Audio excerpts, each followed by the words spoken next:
Assalamualaikum warahmatullahi wabarakatuh. Berbagai informasi dari peristiwa yang terjadi di wilayah Sumatera Selatan pagi hingga sore hari ini, Senin 25 April 2022 terangkum dalam Sumeko News.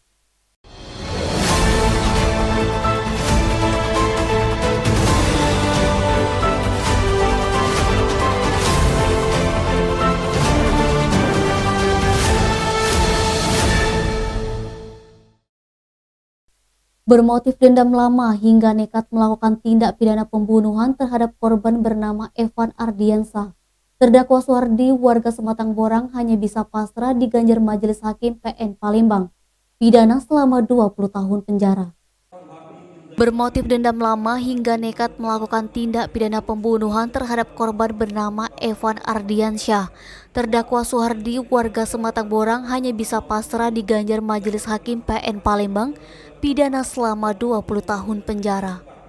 Majelis Hakim PN Palembang diketuai Efrata Hatarigan SH dalam amar putusan yang dibacakan Senin 25 April sependapat dengan tuntutan Jaksa Penuntut Umum Kejari Palembang, Romi Pasolini SH.MH, bahwa terdakwa terbukti melakukan pembunuhan.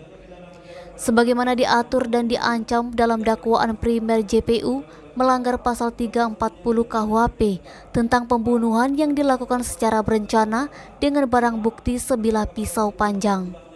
Sebelum memutuskan pidana 20 tahun penjara, pertimbangan hal yang memberatkan terdakwa menurut majelis hakim bahwa perbuatan terdakwa tergolong sadis, meresahkan masyarakat, memberikan rasa suka bagi keluarga korban, serta tidak adanya perdamaian. Terdakwa Suhardi yang dihadirkan secara virtual melalui penasihat hukum Trias Aulia SH dari Posbakum PN Palembang menyatakan terima atas vonis yang dijatuhkan tersebut. Diketahui dalam dakwaan pembunuhan berencana yang dilakukan terdakwa itu terjadi pada pertengahan bulan Desember 2021 silam, di mana saat itu korban Evan Ardiansyah ditikam dengan pisau panjang saat berpapasan dengan korban di Jalan Siaran, Kelurahan Lebung Gajah, Kecamatan Sematang Borang. Terdakwa nekat melakukan perbuatan itu bermotif dendam lama lebih dari 5 tahun, karena pada saat itu terdakwa dituduh melakukan tindak pidana pencurian. Berdasarkan hasil visum, korban Evan Ardiansyah mengalami luka tusuk di bagian dada dan perut hingga akhirnya korban jatuh terlentang di jalan. Lalu terdakwa menendang kepala korban sebanyak 1 kali sampai akhirnya warga berdatangan hingga terdakwa langsung melarikan diri. Fadli, Sumeko TV melaporkan. Perusahaan wajib membayarkan tunjangan Hari Raya Idul Fitri 1443 Hijriah paling lama H-7 sebelum Lebaran kepada pekerja atau buruh. Perusahaan wajib membayarkan tunjangan Hari Raya Idul Fitri 1443 Hijriah paling lambat H-7 sebelum Lebaran kepada pekerja atau buruh. Kepala Dinas Tenaga Kerja dan Transmigrasi Kabupaten Ogan Komering Ilir Sudianto Jakfar melalui Kepala Bidang Hubungan Industrial Rizal mengungkapkan, pihaknya sudah menerima surat dari Gubernur Sumsel mengenai pelaksanaan pemberian tunjangan Hari Raya Keagamaan tahun 2022 bagi pekerja atau buruh di perusahaan, yakni dengan nomor 020-SE-Disnaker-2022. Surat edaran diterima Jumat 22 April dan akan diinformasikan kepada Serikat Pekerja dan Perusahaan di Kabupaten Oki setelah disetujui Bupati. Jumlah perusahaan yang ada di Kabupaten Oki sebanyak 162 perusahaan, bergerak di bidang perkebunan, pertanian, kehutanan, dan lainnya. Semua perusahaan ini tersebar di Kabupaten Oki.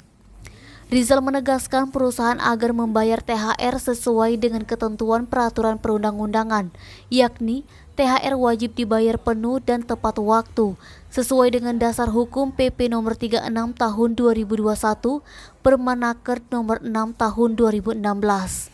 Mengantisipasi timbulnya keluhan, sudah dibuka posko pengaduan THR di kantor Disnaker Trans. Posko THR ini membantu pekerja atau buruh melaporkan keluhannya mengenai THR.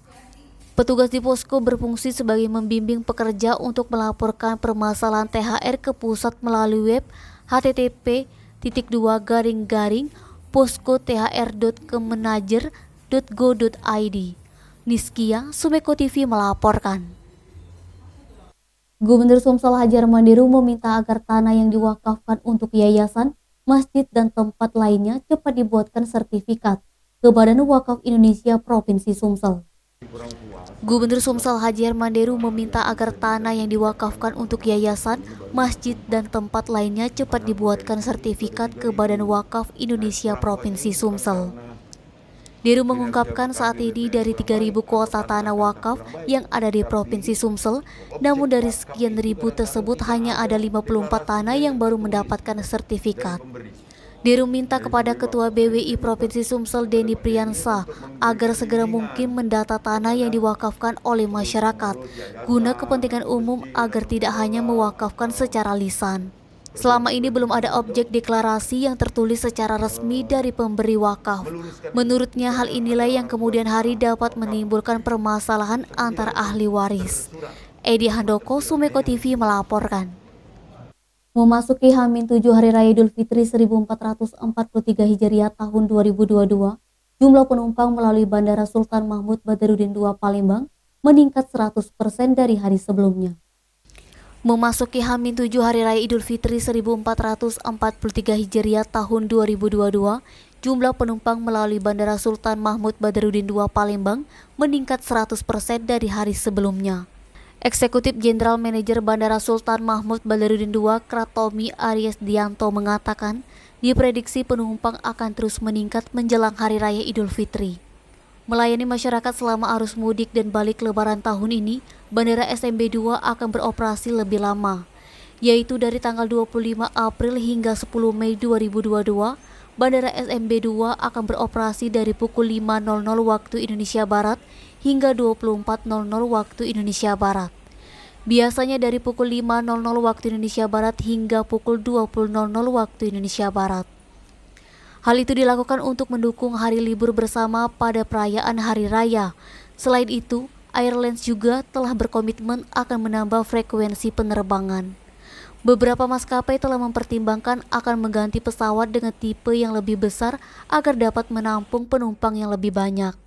Denny, Sumeko TV melaporkan. Demikian Sumeko News hari ini. Jangan lupa 3M, memakai masker, menjaga jarak, dan mencuci tangan pakai sabun. Wassalamualaikum warahmatullahi wabarakatuh.